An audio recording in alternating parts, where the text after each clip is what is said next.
Hello dear students, welcome to my channel, New Style of English Learning. At this online platform, I have tried my best to explain all the topics of grammar in a very short and easy way.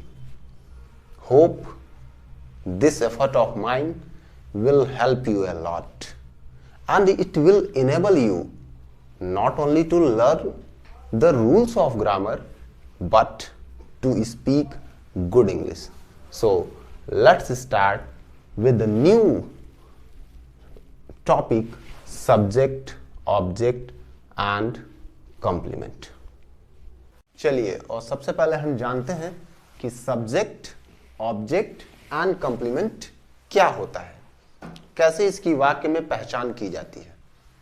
So first topic subject के बारे में जानेंगे. Subject means doer. Doer का मतलब होता है कर्ता, काम को करने वाला. लेकिन केवल यही पर्याप्त नहीं है सेंटेंस में कि सब्जेक्ट का मतलब केवल डूअर होता है. सब्जेक्ट हम उसे भी कहते हैं टॉकिंग समथिंग, जिसके बारे में हम बात करें, और समवन या जिस किसी के बारे में बात करें. कहने का मतलब कि वाक्य में चाहे वो लिविंग हो या नॉन लिविंग हो, जिसके बारे में हम बात करेंगे वो भी वाक्य का क्या होगा, सब्जेक्ट होगा, कर्ता होगा. एग्जाम्पल के माध्यम से इसे समझते हैं, एग्जाम्पल के थ्रू इसे समझते हैं. I am teaching you. I am teaching you एक सेंटेंस है जिसका मतलब मैं तुम्हें पढ़ा रहा हूं. अब इसमें देखते हैं कि पढ़ाने का काम, टीचिंग का काम कौन कर रहा है. आंसर मिल रहा है आई. आई यहां पर क्या हो जाएगा, सब्जेक्ट. एम यहां पर क्या होगा, हेल्पिंग वर्ब. टीचिंग क्या होगी यहां पे, मेन वर्ब. और यू जो होगा वो होगा ऑब्जेक्ट. ठीक है. सेकंड सेंटेंस देखिए. Teaching is interesting. शिक्षण आनंददायक है, मजेदार है. किसके बारे में बात कर रहे हैं, क्या मजेदार है, टीचिंग.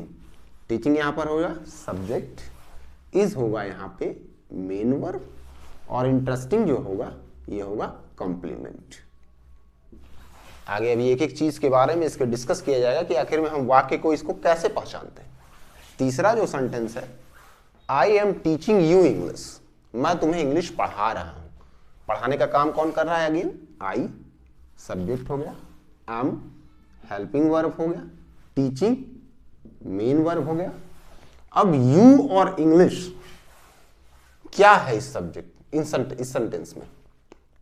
तो हम इसको जानने के लिए सेंटेंस से क्वेश्चन करेंगे. फॉर सर्चिंग ऑब्जेक्ट, ऑब्जेक्ट ढूंढने के लिए हम प्रश्न करेंगे. 3 प्रश्न करेंगे क्रिया को सब्जेक्ट के साथ इंक्लूड करके. सबसे पहला व्हाट मीन्स क्या. क्या पढ़ा रहे हैं, पढ़ाने का काम क्या पढ़ा रहे हैं. आंसर मिला इंग्लिश, तो इंग्लिश भी यहां क्या हो जाएगा, ऑब्जेक्ट हो जाएगा. दूसरा हु, किसको पढ़ा रहे हैं. आंसर मिला यू, यू भी यहां पर ऑब्जेक्ट हो जाएगा. अब वाक्य में और कुछ बचा ही नहीं, तो विच को छोड़ देंगे. लेकिन विच से भी क्वेश्चन करते हैं, किसे. तो अगर इन तीनों प्रश्नों से अगर हम क्वेश्चन करें, आंसर क्वेश्चन करेंगे, प्रश्न करेंगे और आंसर मिलेगा, यानी अगर हमें आंसर मिलता है तो वही वर्ड हमारा उस सेंटेंस में क्या होगा, ऑब्जेक्ट होगा. अब यहां पे दो ऑब्जेक्ट हैं. अब यहां पे 2 ऑब्जेक्ट हैं, एक यू है, एक इंग्लिश है. तो हमेशा ध्यान दीजिए, ऑब्जेक्ट 2 होते हैं. एक होता है डायरेक्ट ऑब्जेक्ट, एक होता है इनडायरेक्ट ऑब्जेक्ट. यहां पे जो यू है वो लिविंग है, इसलिए ये हो गया इनडायरेक्ट ऑब्जेक्ट. ये इंग्लिश है, नॉन लिविंग है, इसे हम कहेंगे डायरेक्ट ऑब्जेक्ट. लेकिन ऐसा ही नहीं है. सेंटेंस में डायरेक्ट ऑब्जेक्ट भी इनडायरेक्ट होता है. जैसे example number 4, my father gifted me a horse. यह एक सेंटेंस है. गिफ्टेड मी, गिफ्ट का मतलब देना, उपहार दिया, मुझे उपहार दिया. किसने उपहार दिया, माई फादर ने, सब्जेक्ट हो गया.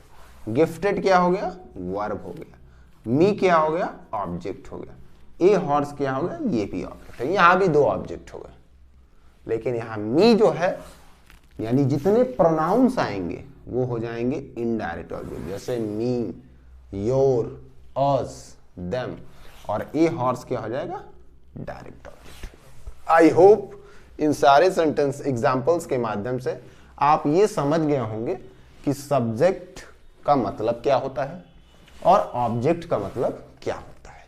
अब एक चीज दूसरे वाले सेंटेंस में था कंप्लीमेंट। अब कंप्लीमेंट की चर्चा हम इस इधर पार्ट में, नेक्स्ट पार्ट में, आगे पार्ट में कर रहे हैं। कंप्लीमेंट का मतलब होता है पूरक। Complement that completes the sentence, जो वाक्य को कंप्लीट करे but is not assumed as object, लेकिन यह ऑब्जेक्ट नहीं माना जाता या कर्म नहीं माना जाता। Example, I am a teacher. यहां पर आई क्या हो गया, सब्जेक्ट हो गया, एम क्या हो गया, वर्ब हो गया, ए टीचर यहां पर हो गया कंप्लीमेंट। हमेशा ध्यान दीजिए जब सेंटेंस में is, are, am, is, are, am, was, were main verb के रूप में काम करेंगे तो उसके बाद वाला पार्ट हमेशा क्या होगा, कंप्लीमेंट हो गया। उसके बाद वाला पार्ट हमेशा क्या होगा, कंप्लीमेंट हो गया। तो यहां पर I subject, am verb, a teacher क्या हो गया, कंप्लीमेंट। कंप्लीमेंट भी जो होते हैं वो तीन प्रकार के होते हैं। एक होता है नाउन कंप्लीमेंट, एक होता है एडजेक्टिव कंप्लीमेंट, और तीसरा होता है एडवर्ब कंप्लीमेंट। टीचर यहां पर नाउन है तो ये कौन सा कंप्लीमेंट हो जाएगा, नाउन कंप्लीमेंट। दूसरा, यू लुक हैंडसम, तुम हैंडसम दिखते हो, यहां पर यू क्या होगा, सब्जेक्ट होगा, लुक क्या होगा, वर्ब होगा, और हैंडसम यहां पर क्या होगा, ऑब्जेक्ट नहीं होगा। क्योंकि हमने बताया कि वर्ब से सब्जेक्ट को इंक्लूड करते हुए हम क्वेश्चन करते हैं, क्योंकि यहां पर सब्जेक्ट कुछ करना चाहिए, यहां पे सब्जेक्ट कुछ कर ही नहीं रहा है।